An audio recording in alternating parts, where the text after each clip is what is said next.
the exciting book project behind it.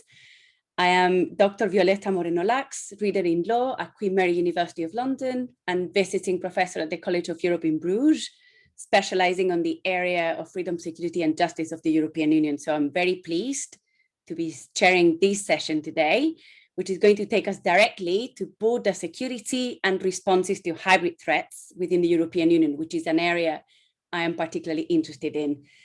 We have two stellar speakers with two complementary papers, which they're going to be delivering in 15 minutes each. We have Dr. Roderick speaking from Berlin, and Dr. Irene Wieczorek speaking from the UK.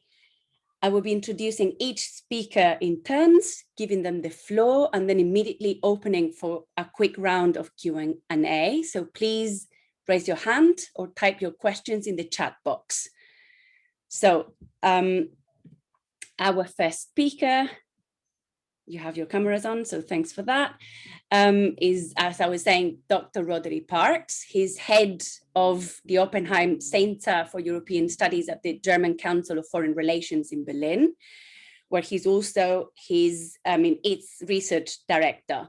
He worked previously at the European Institute for Security Studies, where he covered the intersection between internal and international security. And before that, he worked for government-affiliated think tanks in Warsaw, Stockholm, and Brussels. His paper is on border vulnerabilities. And without further ado, I will introduce Irene when she takes the floor. So without further ado, Roderick, the floor is yours for the next 15 minutes. Right, thank you very much, Violeta, and kick me if I go over. I'll make a note of the time.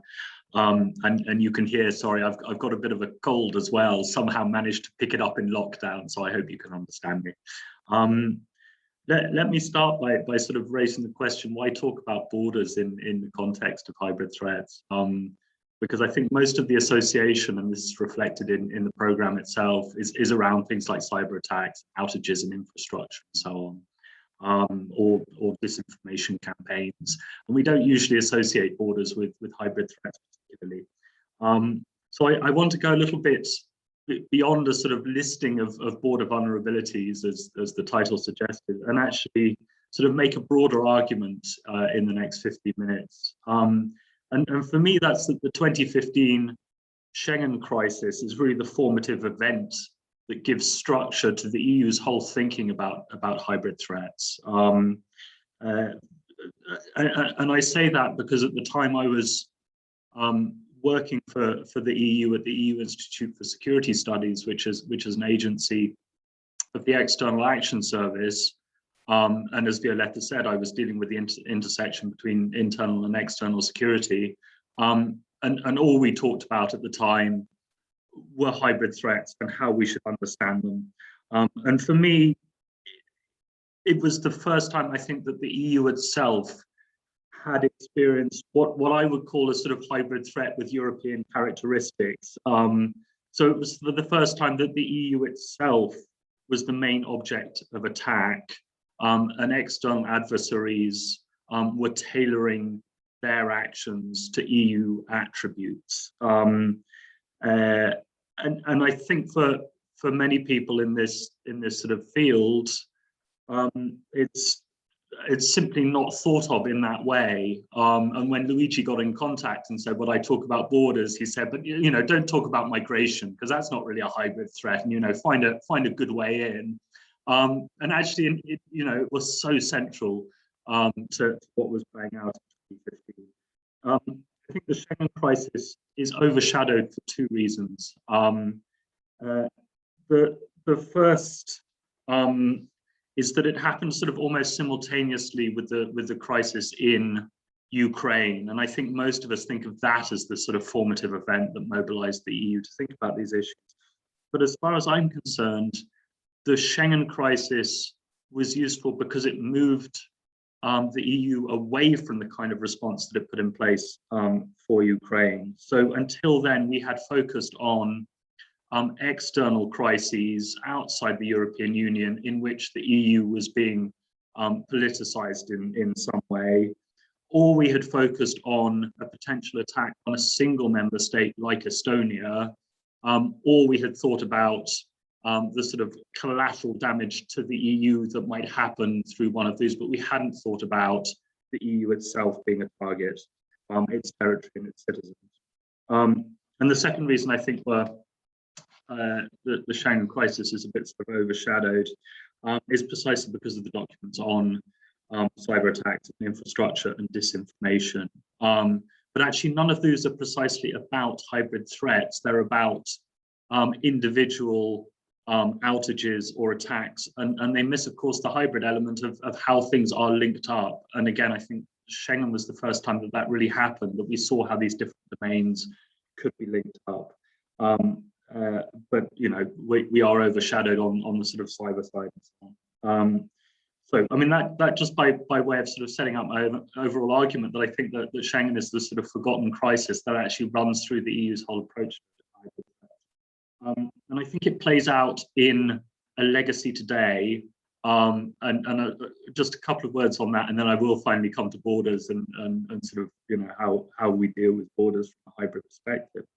I think it plays out in the definition that we adopted in the EU when thinking about hybrid threats. And it's useful to put the sort of NATO definition that emerged in 2015, 2016 side by side with the EU definition, because the NATO definition was very much focused on the kind of actions that we saw in Ukraine. So a military strategy, an intense combined attack with a clear end goal. And the EU, because it was increasingly focused on Schengen, was actually thinking of non-military attacks without a clear goal, with political goals focusing on non-state actors rather than state actors and so on. So I think that the definition plays out in that way. You can see it in how we think about adversaries and who was doing what in the Schengen crisis. So it was Russia, it was Turkey, it was Islamic State, and it was organized crime groups with state backing.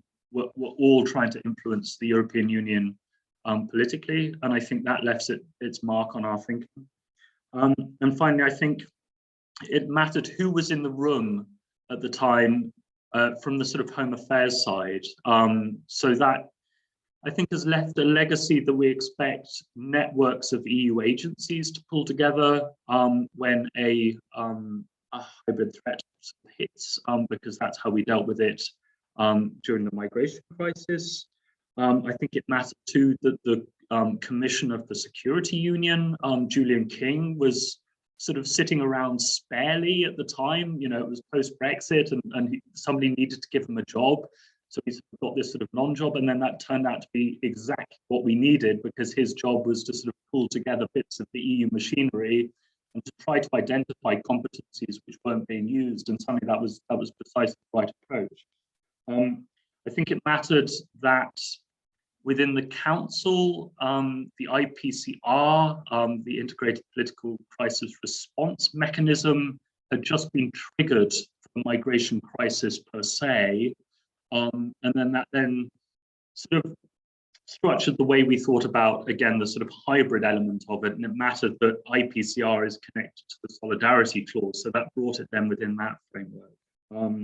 And finally, I think the fact that within the External Action Service, the Intelligence Center, INTCEN, and STRATCOM, the Strategic Communications Team, have been activated for Ukraine, meant that they were then ready to turn their approach inside the European Union when it came to sort of disinformation around migration flows and so on. So you get this sort of certain elements of the external approach were then applied within the EU. And I think, again, these sort of four elements leave their mark today. So that was a lot of sort of background, specifically on sort of what came out of the Schengen crisis in terms of how we think about hybrid threats. And then I'll illustrate that with how the Schengen crisis actually played out. I think there are four features that played out in the Schengen crisis that really sort of channel the thinking in Brussels about this idea of hybrid threats with European characteristics. So what are the elements that these threats have? I think that the first element is that they are covert, and of course that's a general attribute of hybrid threats. but it played out specifically in the Schengen crisis, that we were comparing it to the Ukraine crisis and saying, in Ukraine, there is a sort of firm military threshold by which we can gauge action and what is legitimate and illegitimate. And we have a means of classifying what's happening there. And I think the sort of covert, deniable nature of what was playing out within the Schengen crisis was tricky because we didn't have that. It was disinformation, it was political, and it was very difficult for the EU to say, we can distinguish what Russia is doing as regards to sort of migration disinformation, what makes this illegitimate and hostile compared to just ordinary diplomatic or political engagement in the EU. So that was the first time I think the EU really had to face up to this covert dimension, this deniable dimension, and think for itself, okay, it's not what NATO is dealing with in Ukraine, it's something else. The second element was that the threat and the attacks were iterative. So again, that's kind of a general feature of hybrid threats in general. And of course, hybrid threats by definition combine different domains. But what was playing out in the Schengen crisis, again, compared to Ukraine, was that it was iterative and it was sequenced. So rather than in Ukraine having a sort of combined intense attack in a very short time frame, what we saw was Russia and Turkey and so on trying to get at silos within the EU's border response between Frontex and the customs people over time and just degrading the EU. So there was the iterative dimension, which was unusual. And again, a very different threat than the one we were seeing in Ukraine. The third element was that it was reflexive. So again, that's a general attribute of hybrid threats, that there's always that sort of call and response element to hybrid threats. The adversary sort of knows how the opponent will reply. So they target an action in order to get that kind of response.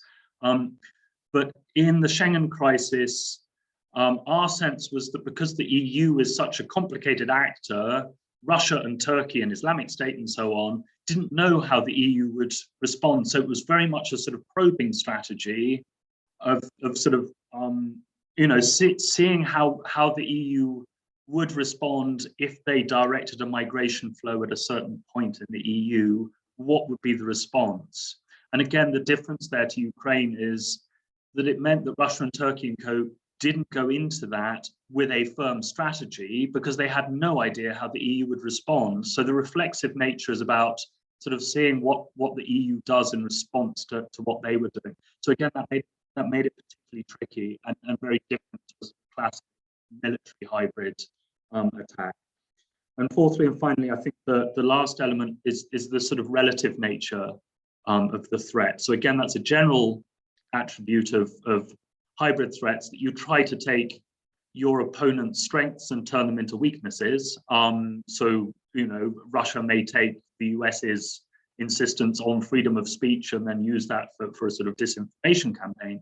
But I think in the case of something like the Schengen crisis,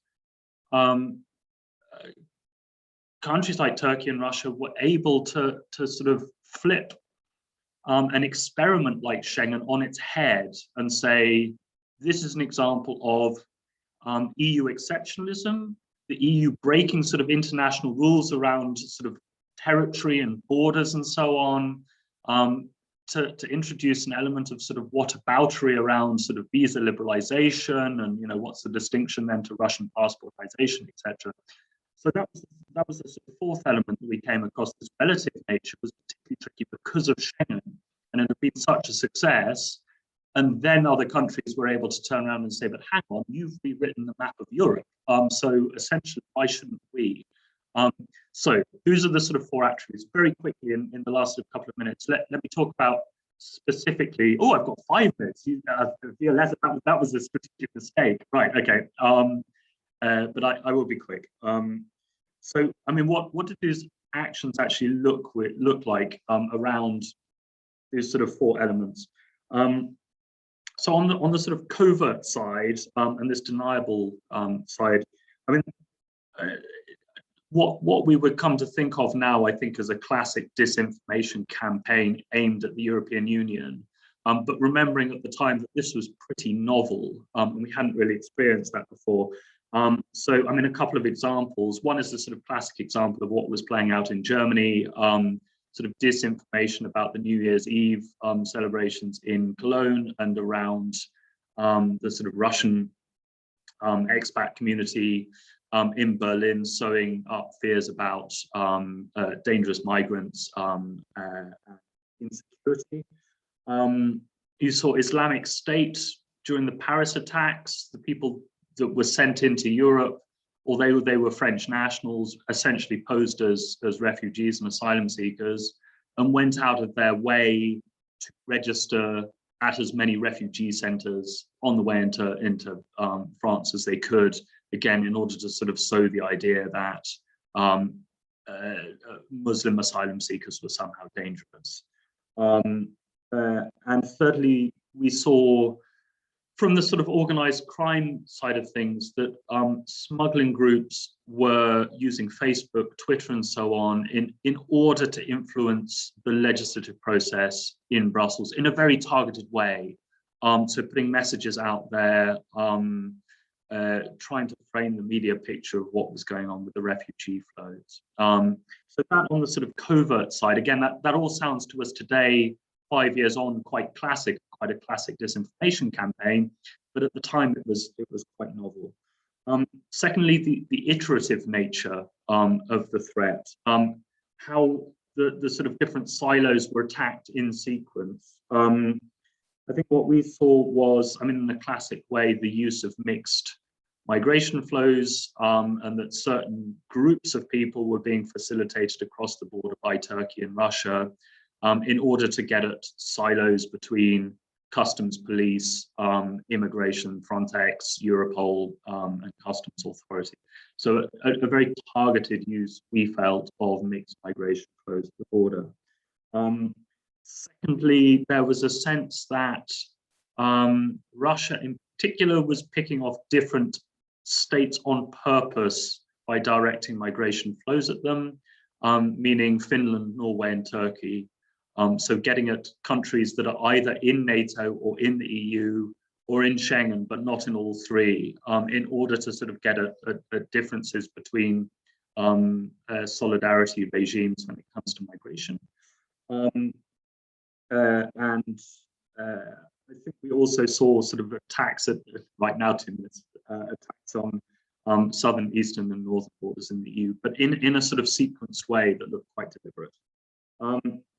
On the sort of reflexive side of things, this sort of call and response, we saw, for instance, Turkey hacking into communication systems, particularly in the Aegean, and then tailoring its messaging around opening the floodgates based on what they knew about the European threat assessment. So that kind of call and response, getting to know how the European Union would respond. And then when the EU responded by centralizing its threat assessment capabilities in Brussels, suddenly we saw that individual experts and analysts in Brussels were being targeted with disinformation about what was actually going on in the field. So again, there was a sort of call and response. And finally, the sort of relative nature. I touched on this before. The way that outside powers were able to sort of point at European precedent in border management and Schengen, and to sort of say, well, you've done this before, so we're not doing anything unusual. That went from everything from Islamic State pointing to Schengen and saying we are setting up our own border-free zone based on kinship in a very explicit way, to Turkey and Russia saying, not without justification, that the EU itself was the one that was weaponizing migration when it set up naval missions in the Central Mediterranean and the Aegean. Very quickly, last 1 minute, if I may, on the response, I think normally when you read sort of EU documents about cyber attacks and infrastructure outages and disinformation campaigns, what you get is a very sort of compact sense of sort of contingency planning in a kind of linear way. So a campaign starts here and ends here. You need to think what the adversary is doing in order to respond, and you go from step 1 to step 4 very easily. And I think that gives a false sense of how the EU actually approaches hybrid threats, precisely because of the legacy of the Schengen area. And I think we have actually 4 baskets of responses that apply specifically to these sort of 4 elements: the covert, the iterative, the reflexive, and the relative elements. And the sort of 4 baskets actually exist independent of each other, and they're not linear step by step. They're about, if we're thinking about covert actions, it's about educating primarily ministers, politicians, and policymakers, but also society. With the iterative actions where different domains are linked up, it is about finding ways of linking together European domains per se, rather than sort of in anticipation of a particular hybrid action. On the reflexive side, it's about resilience, but not resilience in the sort of NATO sense of deterrence by denial, but very much a sense of how do we build up our ability to absorb shocks no matter what comes. So a different response based on sort of vulnerabilities. And the relative side of things, and then I will be done, a focus on how to retaliate. And I use that word advisedly, but we've built up, for instance, within Frontex, a stronger intelligence capability so we can prove examples of weaponization and bad faith by outside countries, and then attached either diplomatic, trade, or civil penalties to that in order to follow through. So I think that these sort of 4 baskets, which people don't seem very aware of in our sort of hybrid thinking, that's a direct legacy of the Schengen crisis, and I think deserves more attention. So I hope I've sort of made my case of why borders matter. And thank you, Violeta, for being indulgent. Thank you very much, Roderick, and thanks a lot for a very interesting paper. I mean, I think you are absolutely right. These 4 elements are quite crucial, and the manner in which the responses have been tailored in response to those 4 elements, it's quite illustrative of the model that has been taking shape since 2015. I'm going to open it up to any immediate reactions or any immediate questions from the audience or from our colleagues. And I'm going obviously to allow for some time for general discussion at the end, but I just was wondering if, in case anyone had any immediate questions for Roderick, this is the chance. Please, Luigi. I would have a question. Thank you, Roderick. Very fascinating presentation. I have recently read that Frank Schimmelfending has defined the process of European integration as a process of internal debordering and external rebordering. But I would like your opinion on internal borders within the EU were never securitized as much as we are securitizing external borders, or am I wrong? At the risk of taking us slightly off topic, yes, I think there was a kind of hidden geopolitical dimension in sort of internal EU borders. So everybody who dealt with Schengen knew that the sort of prime implicit aim was to create or to prevent a land bridge to Greece emerging. So, if you look at the Balkans, you look at Romania, Bulgaria, and so on, implicitly everybody knew with the sort of, the monitoring approach to these borders, which are sort of connected to rule of law and anti-corruption. Everybody sort of knew that actually the real goal was to prevent Greece from being physically part of Schengen.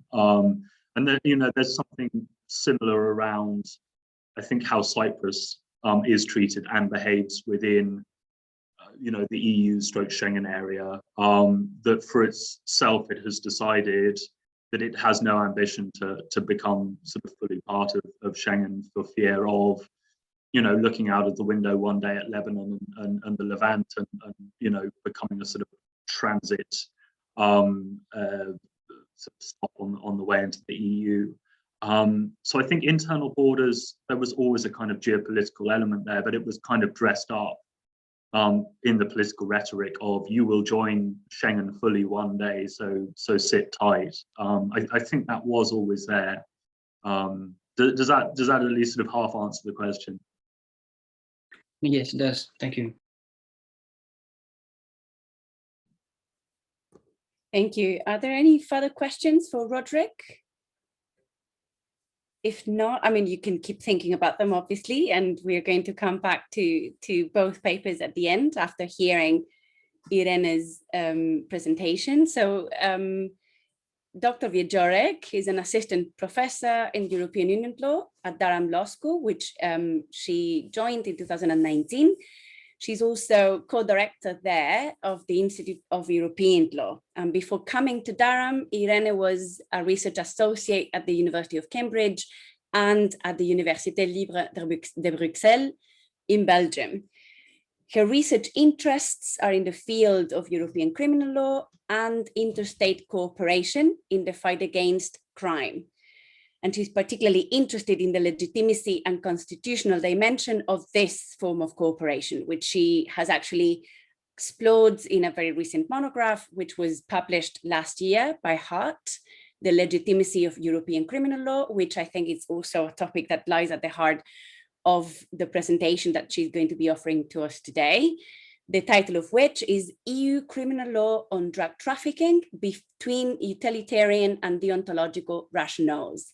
So without further ado, Irene, I'm going to give you 20 minutes because I was quite lenient with Roderick. So please do, stick to the time if you can. If not, no harm. There is no other discussion coming in. So I think there's going to be a bit of time for the further discussion. But in any event, the floor is yours now. Thank you, Irene. Thank you very much, Professor Moreno-Lax. Also, congratulations on getting my surname right. That never happens in conferences, so that sets an excellent precedent for me. Thank you so much, Luigi, for inviting me. I feel I'm definitely learning more from this conference that I'll contribute to, and I clearly was one of those persons that asked you in the first place, what is a hybrid threat? So this has been more of a learning exercise. Yes, so I've prepared some slides, so I'll try to share my screen. That should work, and then okay, so that should be all right. Can everybody see them? Yes. I think so. I've slightly changed the title of the presentation. I just used two different terms rather than deontological and utilitarian. I thought I would use normative and instrumental because I think they're more immediate terms.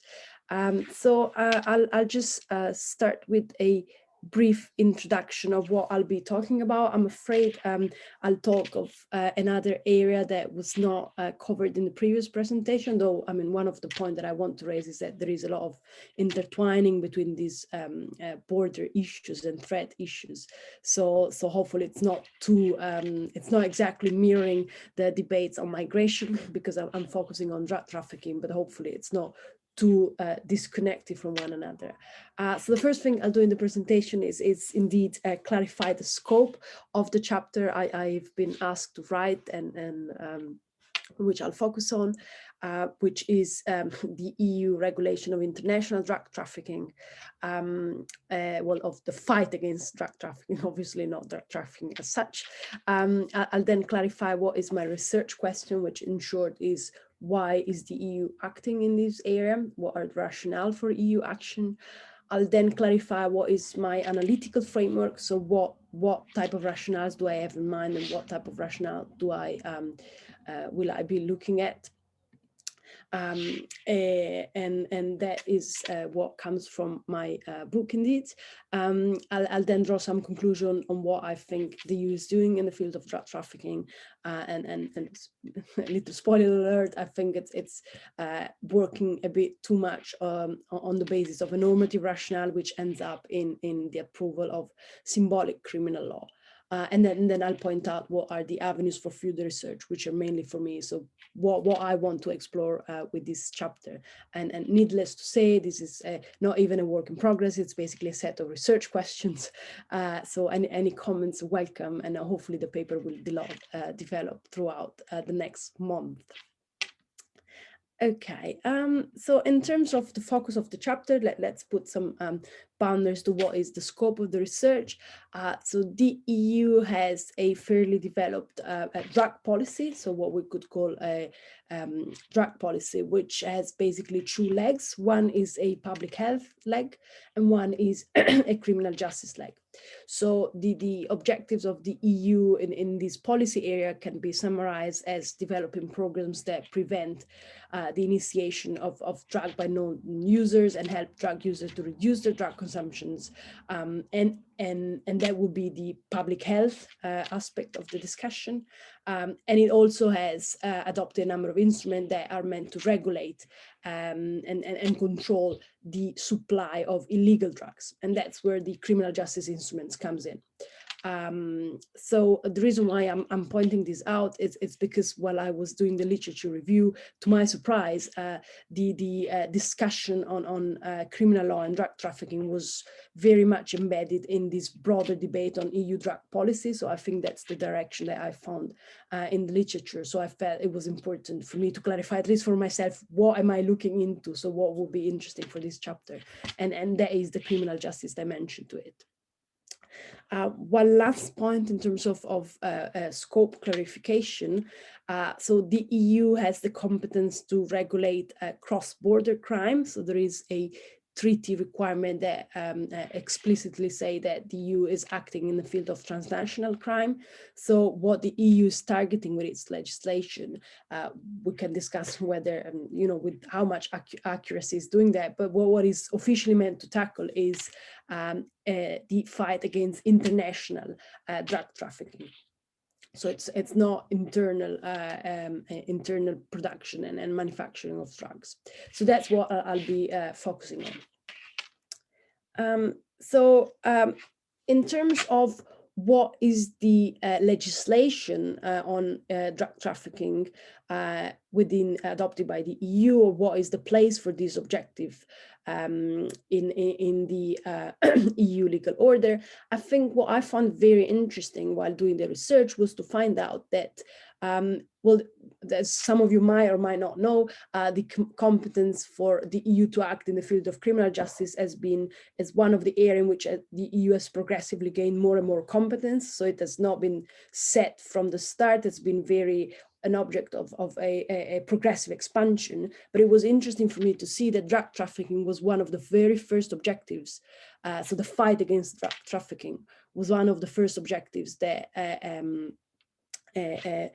convince member states to cooperate with one another. So the first intergovernmental network that would bring together a Ministry of Home Affairs and Justice, even outside the EU institutional framework, the Trevi Group in the 70s, put fighting against drug trafficking as one of its main priorities. And actually, when the competence for the EU was introduced in Maastricht to adopt legislation in the field of judicial cooperation, there were only two areas of interest that the EU mentioned in the treaty, and one of which was drug trafficking, the other being terrorism. So that really featured from the start, and then in subsequent treaty amendments, in the Amsterdam Treaty and the Lisbon Treaty, we find again drug trafficking as an area in which the EU has the competence to define crime and penalties, provided that these areas of crime are sufficiently cross-border and serious. So it seems to me that this was a high priority on the EU agenda from the start. But having said that, I find it quite interesting that in fact we don't have that much of a big bulk of EU legislation on the fight against drug trafficking. So we basically have 4 instruments, which are 2 original instruments and 2 repealing instruments. One was a joint action from '97, which didn't really set crimes definition or penalties in this area, but it just established a system for information exchange between member states, and it set the obligation for member states to report the production of new substances to the Europol drug unit. And this joint action was repealed, was just updated with a newer, more effective instrument in 2005, a council decision, which simply, the content is pretty much the same, it just updates the reporting mechanism. But what is more interesting for me, at least, is are the instruments that define how do we define the crime of drug trafficking, which was the Council Framework Decision adopted in 2004, which defines offenses for production, so manufacturing, sales, so trade and consumption of drugs. And it sets a threshold of what should be the maximum penalties for those crimes. And this Council Framework Decision was repealed in 2017 by a directive. A lot of instruments have been, a lot of former framework decision that I'm not sure this is those of you who are not working in the field, if this is fully familiar, that if they are fully familiar with the Council Framework Decision, where the pre-Lisbon instrument, we couldn't have infringement proceedings against member states if they would not respect the Council Framework Decision. So they were adopted with unanimity within the Council. So they resemble more to an international law instrument than they would to an EU law instrument. And what this directive does is we say Lisbonize this instrument. So it means that now the EU has stronger enforcement tools if member states do not implement the directive. And what the directive does is reproduce the content of the framework decision with some tweaking, some updating in terms of what substance count as drugs. And it incorporates in the same text also the system for information exchange. So all in all, not a lot of legislation in this area. So my research question then is, what were the rationale for the EU to adopt legislation in this area? Why do we need a new definition of crimes coming from a supranational body? And on this, I probably should specify that my angle is probably slightly different than the one of some of the colleagues that would present and discuss these issues from an international relation perspectives and from a political science one, because what I'm interested in are not the actual rationale the EU acted on, so the political one, the geopolitical one that pushed the EU to or member states to agree on these areas. But what I'm interested in is what the EU tells us it's doing. So how does the EU justify the adoption of these legislation in the eyes of its citizens? And that is a classic criminal legal theory question in terms of criminal law as an instrument that can entail people going to jail. So it's a very restrictive, it's a tool that really restricts our liberties as citizens, and therefore we are deserving an explanation of why this is taking place. And then the explanation has to rest on a theoretical sound justification of why there is a need for more criminal law. And this probably ties in better with the discussion we had before on information and disinformation, because it relates more to a broader theme of transparency and good governance and relationship between the EU legislator and its citizens. So this question that, as I said, it's a legal theory question, but that has important and topical relevance, I think at the EU level needs to be articulated on a double way. So we have firstly a traditional criminal legal theory perspective. Why do we have criminal law? That is something that is debated at the national level, and that national legislators should ask themselves. But we also have an additional question that the EU should ask itself next to the traditional question, why are we having criminal law adopted? And which is, why is the EU adopting criminal law in this area? So this, if you want, it's more of a EU constitutional law question, that reflects the principle of subsidiarity. So why is the supranational actor deciding what should be criminal or not in national legal orders? My analytical framework, so how do I try to answer this question, and how do I look, through which tools do I look then how the EU has answered this question, is the following, and here you find the two terms that I changed in the title slide. So I distinguish in my book, drawing obviously on the literature. I didn't, come up with that. This is just my own systematization of the various rationale. I distinguish between normative and instrumental rationale. And I say that criminal law is justified on a normative rationale when the argument is that we should use criminal law because the behavior we want to discourage, the behavior we want to deter, affects highly ranked interest. So what matters are the values that we want to protect. And this is something that we find in the traditional criminal legal scholarship, from legal moralism to the harm principle to the German theory of legal interest. So that is probably a more standard approach to the justification of criminal law. But we also have increasingly being relied in practice, instrumental rationale for criminal law. So the argument in that context will go pretty much like this. We use criminal law when this is the only tool that is effective in reaching a specific objective, which is normally deterrence, so deterring individuals from holding certain behavior. And what matters is not that much the values that we're trying to protect, but the effectiveness of the instrument that we're using. And that draws from utilitarianism in Bentham works, if we want to go back in time in terms of what's the original foundation, but it's something that we find again in current law and economics analysis on the use of criminal law. So the two concepts are analytically and conceptually distinct in my view, but as I will explain later, they can and should be combined. So if we now go to the second question that I asked, which again, it's meant to build an analytical framework to analyze the legislation on the EU has adopted on drug trafficking, how do we answer the question, why EU criminal law? Why are we having EU stepping in and defining crimes?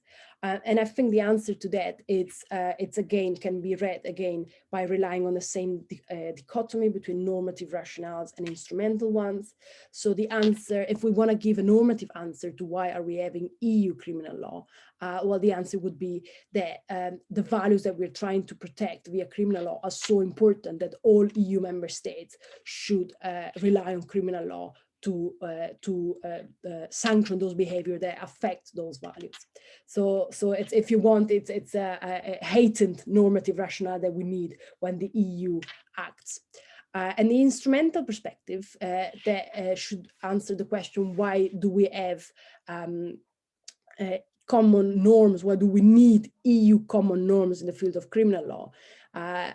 Is that we need a level playing field, so we need the EU to act so that all member states have the same definition of crimes, because that helps cooperation between states to work smoothly, that helps extradition to work smoothly, that helps information and evidence exchange to work smoothly. And this is what in the book I referred to as the cooperation rationale for EU action. So this is my analytical framework. I think when looking at why the EU act in a certain area and adopts criminal law legislation, and how does it justify, I think those are the four questions. Well, those are the two questions that we should be asking, and there are two types of answer to each question. And I think it makes a difference what rationale does the EU rely in each case.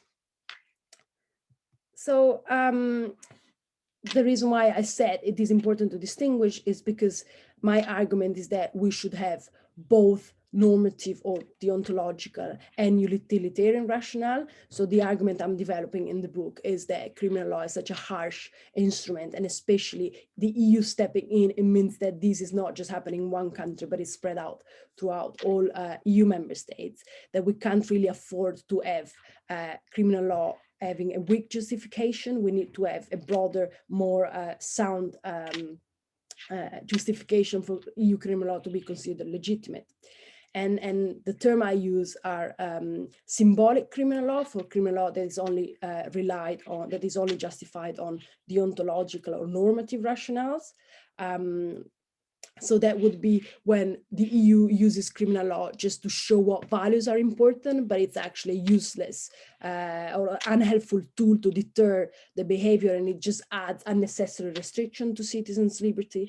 And the mirror situation, which I find is equally problematic, is that of criminal law only being justified on effectiveness rationale, so this instrumental utilitarian perspective, which leads us in a situation of bureaucratic criminal law, which is we might deter those behavior, but at what cost?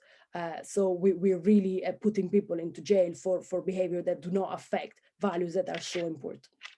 So that concludes the theoretical part, if you want. Hopefully that wasn't too boring for those of you who are not that much into theory and like more the law in action. But I think that is helpful to then read what the EU has been doing in the field of drug trafficking. So what I did was really a textual analysis of the legal instrument. And I read and I looked at how does the EU justify the adoption of this instrument. So if we look at the 2004 framework decision, well, what the EU says in the preamble and the preparatory document is that, well, drug trafficking is a threat to the legal economy, the stability and the security of member states, which to me resonates more with a normative approach, so that it is clear what is the problem with drug trafficking. Probably not, so groundbreaking. It's not one of those crimes that is whose criminalization is controversial. And then there is a mention to the fact that the need for EU action to ensure that it's necessary to ensure a common approach. It's the only way that this would counteract drug trafficking. However, there's no argument to back this up. This is really an unsubstantiated claim. But what I find interesting is that there is no actual justification of why we need common EU norms, and there is no mention of a link with the need for common norms for good functioning of judicial cooperation. And actually, this I think is it's surprising in a way, but it isn't in another, because member states' legislation were not that different. So there was not that much of a discrepancy between how member states criminalize drug offenses, which would have justified the need for common approach to have cooperation work smoothly. And in fact, what the literature has highlighted is that these texts had a very limited harmonization impact, because member states' legislation were pretty much already aligned, and actually they were harsher than what the EU law would require. And why was that? That was because member states had already all implemented the UN conventions on there are 3 UN conventions on drug trafficking, which set a minimum threshold, and member states had already implemented these and set even higher penalties. So there was already a common level playing field, which makes us question, why did we need EU law to step in? And when we look at the 2017 directive, it's interesting that there is a mention of the need for EU law to have cooperation work smoothly, but it's a very anachronistic mention, because it refers to the need for extradition to work smoothly for each state to have the same definition of crimes. So that's the argument that is given. We need EU law because if we have separate definition and different definition of crimes, the European arrest warrant would not work smoothly within the EU. Except this rule does not apply anymore to the European arrest warrant, and especially in the field of drug trafficking. So the 2017 directive has a very inconsistent justification, and I think it's just an element of poor drafting, but I mean, this we could probably do some interview and ask why that was put there. But that leaves us with the question, why did we have EU criminal law adopted in this area? I have 2 slides left, so hopefully I'm still within the time. So what I've just started looking at this case study on drug trafficking, but I found that really fitting with what are my other findings that again I develop in the book. So what I notice is that the EU treaty language and the EU policy documents, they always put a lot of emphasis on the need for EU criminal law because it's the only effective tools, and then the need for EU harmonization of definition of crimes because otherwise cooperation would not work smoothly. And this has been strongly criticized by the literature for being too much of an effectiveness-oriented approach, not paying too much attention of the values that we're trying to protect. But in fact, what my case studies show in the book is that when looking at the legislation in practice, it's not effectiveness that has driven the adoption of this instrument, but it's more the EU wanted to step in and make a point about what values were deserve to be protected. So this has been used, this has been criticized for the EU doing a sort of normative posturing, so adopting criminal law that is not necessary to tackle the behavior that it's meant to be tackling, but it's just to build the identity of the EU as an actor that protects these values. And actually what I've recently started to look at, but as I said, this is less than work in progress, in the field of drug trafficking, resemble this type of moral posturing or symbolic EU criminal law, and it seems to be consistent with my findings in other areas, so market abuse and racism and xenophobia. So what I think I would like to do, and then this is probably how the one slide that kind of ties in with the general theme of the conference and what has been said before. I think it would be really interesting to see what is the why is the EU acting as a replicator of UN legislation, especially in the field of criminal law. So what is the added value of EU law in this area? And I think this links nicely to one of the questions that Luigi raised in his position paper that he was so kind to circulate, namely, what is the role of law? And are we having too much law? Are we having an overflow of legal instrument to combat those threats that indeed threaten the EU? And then the second thing that I think would be interesting for me to look at is the interaction between EU legislation on drug trafficking and the legislation on organized crime, because I believe the drug trafficking, the fight against international drug trafficking, is also being tackled by other criminal justice instruments adopted in other policy area. And I think that also would fit nicely in the broader theme that is the one of the intertwining of different external border pressures. So we heard about migration and the links with terrorism in the previous presentation, or how the migration crisis was exploited. I don't want to suggest I think that there are links between migration and terrorism, but I think there is room to explore more broadly the intertwining between organized crime legislation and legislation on drug trafficking. Thank you very much. I hope that was within the allocated time. Thank you, Irene. I mean, you just slightly came over the 20 minutes. I mean, but no worries. I'm happy that there's going to be time for the general discussion, because I think the two papers deserve a good round of reflection and questions. I haven't seen questions from the chat, but I'm happy if people would like to just intervene, raise their hands and ask a question. I mean, maybe first on Irene's REACH paper, and then obviously also to Roderick if you have questions.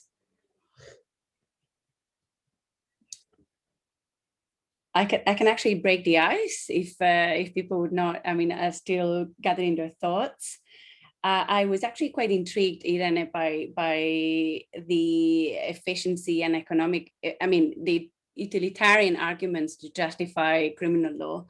And I was wondering whether that can ever really be considered legitimate against a human rights-based approach. Because I mean, if you consider that the principle of human dignity stands in the way, utilitarianism sort of diminishes that in per se, in a sense, right? Because you're sort of like justifying any means towards achieving the end on grounds of efficiency of the ultimate output and outcome. But what when that sort of entrenches on people's dignity and human rights, as would be the case in this particular situation? So would you, I don't know, what are your thoughts about the possibility of efficiency and economic efficiency, in particular rationales and legitimacy? Okay, thank you very much. Also, sorry for running out of time. I've now seen your messages. Yes, no, that is a very good question, and I spent a lot of a month of my PhD discussing that and reasoning upon that. So, first caveat to be done: the traditional criminal legal scholarship relies on a normative rationale. The efficiency rationale is, well, if we could trace it back to Benthamite utilitarianism, but I think it would be of less relevance now. So the efficiency rationale is one that we find in the law and economics literature, but one has to be clear, it is not postulated by those authors as normatively. So the law and economics analysis of the criminal law do not argue in favor of an efficiency rationale, but what they say is those are some analytical tools to assess when would criminal law be effective to address this certain problem. So they provide more of an analytical grid rather than a normative position. Now, what I do in the book, my own argument in the book, is that the role for the efficiency rationale is the one we can use it, but only to limit the expansion of criminal law rather than a way to justify the expansion of criminal law. So what I say is that if we start with the idea that criminal law affects individual liberty, the simple argument is that we need to have that, we need to have criminal law only when equally important values are at stake. And so the normative rationale is the one that comes precedent. But then I say this is not enough, because then we end up with restricting individual liberties without and also, you know, using policy resources in developing this criminal law and enforcing it without actually reaching the objective that we are after. So my view for the effectiveness rationale is that it acts as a correcting factor. So we can't just accept symbolic criminal law, but we need to have a double legitimacy for the both. And then at the EU level, that has an even more higher, there is a need for a higher justification, which is a normative justification also for the use of EU law, and an effectiveness-based justification for the use of criminal law, if that clarifies things. Thank you, it does very much. I think Luigi has another question for you. Yeah, I would have a very technical question for Irene on Article 83.1, and the question is whether that article automatically assumes that there is no necessity for a cross-border element in a crime for the EU to criminalize a certain action, because the legislator has already found that certain crimes belong to crimes with a cross-border dimension. So that's my question: is why do you say that Article 83.1 does not empower the EU to criminalize crimes even without a cross-border element? Okay, thank you. I actually prepared myself for this question, so I have my own notes. I reread my book on what I said. So Article 83.1 gives the competence to the EU to harmonize definition of crimes and penalties in a list of areas. And what the article says is that the EU has the competence to act on area of serious and cross-border crimes. These areas are, and then makes a list of areas: drug trafficking, terrorism, and so forth. Now the question is, and there was quite a heated debate in the post-Lisbon EU criminal law scholarship. These two criterion, seriousness and cross-borderness, do we have to check them all the time that a piece of legislation is adopted in this policy area, or do we consider them as met, and then any legislation in the field of terrorism or in the field of trafficking human beings would be justified? And this is relevant because there could be a textual argument in favor of saying that we don't have to check them all the time, because what the article says, well, these are the areas of crime, and then gives the competence to the EU to potentially expand this area of crimes, adding new area of crimes. And I think they're actually working on expanding to racism and xenophobia, which is not mentioned in the provision. So one could say a purely textual reading of the provision says that there is no need to check every time. The reason why I think this is not feasible, it's a very practical and good governance one, if you want. So I do believe that we need to double check every time a piece of legislation is adopted in any of these areas, whether the crimes that we're criminalizing are actually cross-border and sufficiently serious. Just because the areas, the way they're mentioned, they're too broad to be given a carte blanche to the EU to act. So it would really be asking too much to the principle of conferral, if you want, not to double check these elements. So the example I make in the book are the area of computer crime, or the area of I think, I don't remember, or corruption. So that can't really be something that we consider as being transnational by definition, and that is, but I think, so that would be my answer. The only caveat I would do is that we have to distinguish between, probably we would have a different threshold in terms of how strict our test on whether there is a cross-border dimension to this area is, if we're thinking about the expanding the list of area of crimes. So if the council wants to amend the treaties and expand the area of crimes, there I think those criteria should be really checked out very strictly. The second layer in which there can be a light presumption in favor of the transnational dimension, but it would have to be checked anyway, is when legislation is adopted on these areas. And then there is a third layer, which is when the legislation is applied. So we have legislation in place, and then the question is, member states implement this legislation, but can they apply it to cases that are only purely internal? And I think we got the answer to this question in this opinion of the Advocate General Picamai, where he speaks about the application of EU substantive criminal law in practice. And then he seems to be saying that as long as there has been EU legislation in this area, that is sufficient for considering this applicable to also internal cases. But that is where I would have a discussion, probably. That is where I would go a bit further. Sorry, maybe I've gone a bit too long. Hope I answer your question. That's absolutely fine, Irene.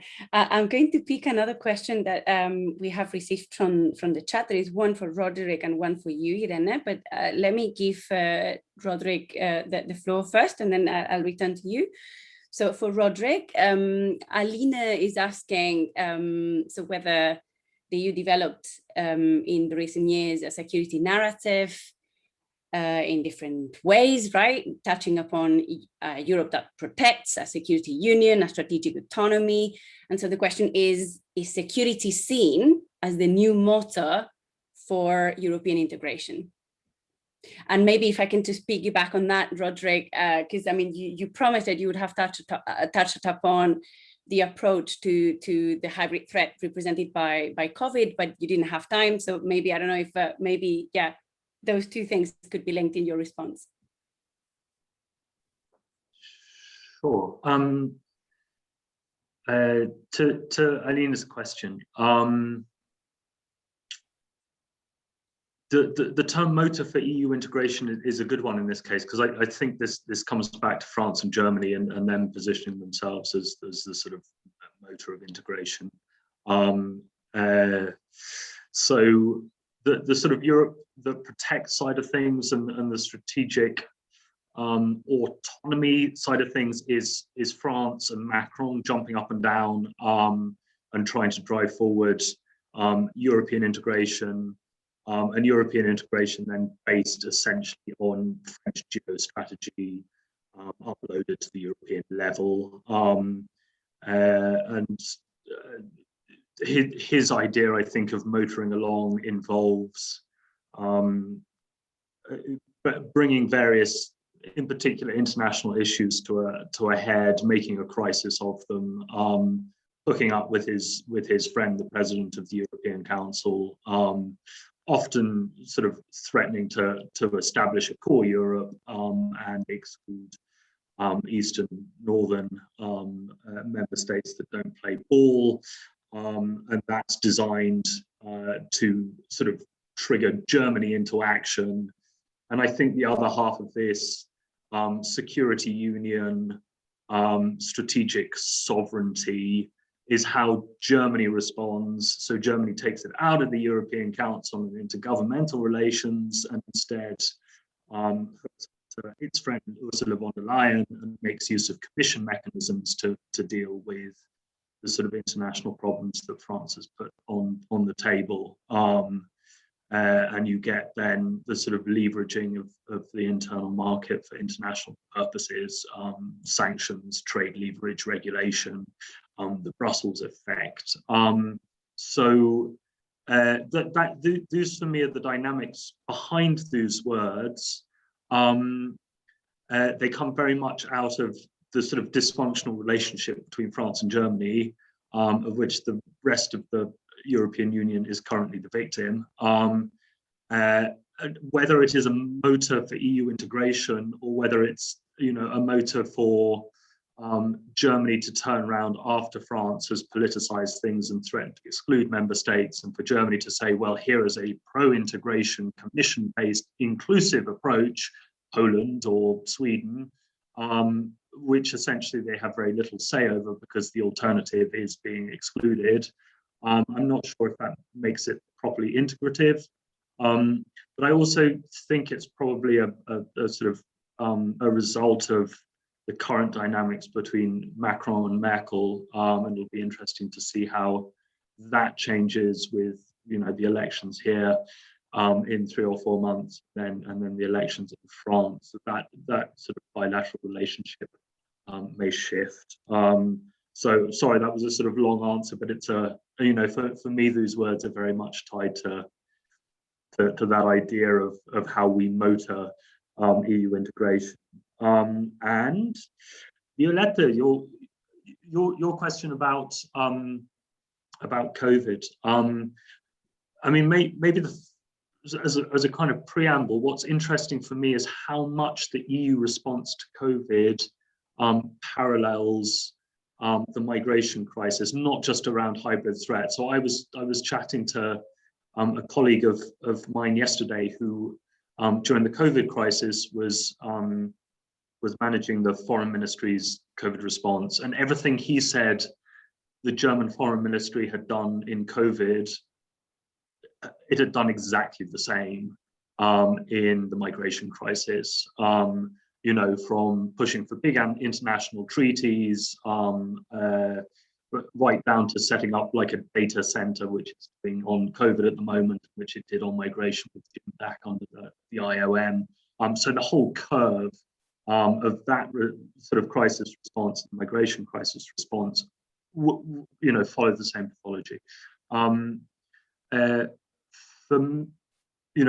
The reason I think it plays out in the same way when it comes to hybrid threats is because we had this discussion. I don't think Antonio's yet in this chat, but we had a discussion, or we were teaching a course a couple of weeks ago together, us looking at sort of classic hybrid threats, and then we had the ECDC and health advisors from the Commission in the call talking about their response to COVID and hybrid threats. And again, it was uncanny how much of the sort of threats were the same, and they fitted into the baskets that I set out, but also how much the response was the same.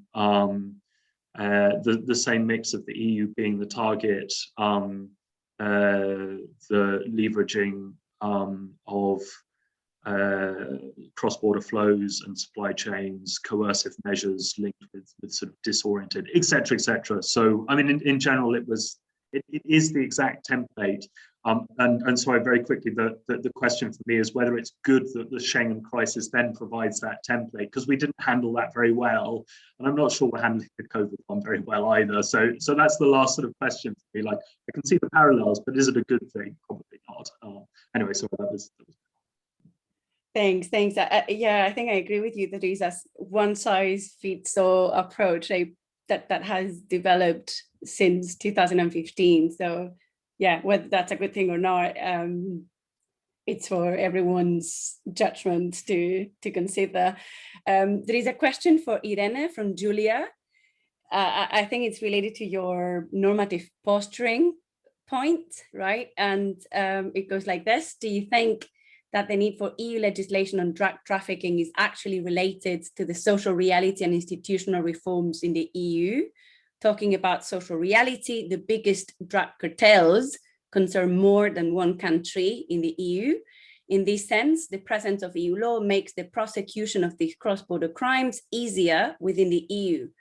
Also, as to the institutional reforms in the EU, the strengthening of EU law in the criminal field seems to me to go hand in hand with the creation of the EPPO. Have you considered these factors in your research? Thank you, Julia. That is really a good question. It really kind of taps into one part of the presentation that I didn't have the time to develop. So it's always nice when you get a question that allows you to say what you wanted to say in the first place. So I think if I can a little bit summarize the way I understand the question, but correct me if I'm wrong, obviously, it's about the added value that EU law brings in terms of enforcement. So whether it makes it easier to prosecute in general, and especially taking into account that the European Public Prosecutor has been recently created.